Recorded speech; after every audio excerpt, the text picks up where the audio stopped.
Sorry po talaga, Mamo. Hindi ko agad nasagot yung tawag niyo. Okay lang yun, anak. Sigurado naman ako may importante kang ginagawa.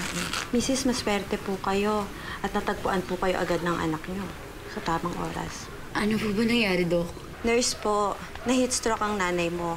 Pero kung pakikinggan natin, hindi ganun kaseryoso. Pero marami nang namamatay kung hindi nabibigyan ng medical attention. Ano po bang pwede namin gawin? Napa-cool down na natin ang katawan ng nanay mo. Ang mabuti pa, dalhin niyo na siya sa ospital para makita siya ng doktor. Dahil first aid lang ang binigay ko sa kanya. Sige po, mauna na po kami kukunin pa po.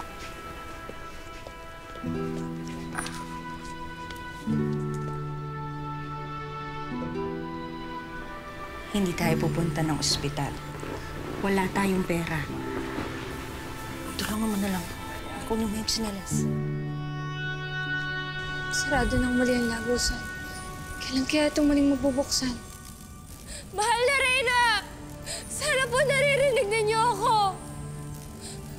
Nahihirapan na ako at ang iyong anak. Lalo't palagi akong bigong maibalik si Lyra sa Encantadia. Hanggang kailan kami mag-iintay, mahal na Reyna?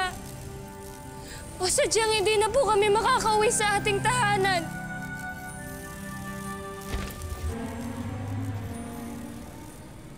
Hindi ko alam gagawin ko, umiyak. Kailangan ko ng pera para kay Mamo. Pero ayoko naman gawin yung gusto ni Choberto. Matanda ka na, Mila. Kaya mo na dapat pumili kung anong tama't mali. Kung anong dapat mong gawin at kung sino yung dapat mong pinaniniwalaan. Sa'yo ako naniniwala, Muyak.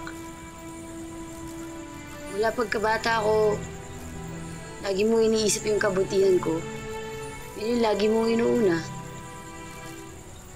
Kaya alam ko na ikaw ang makapagsasabi sa akin kung ano ang dapat kong gawin.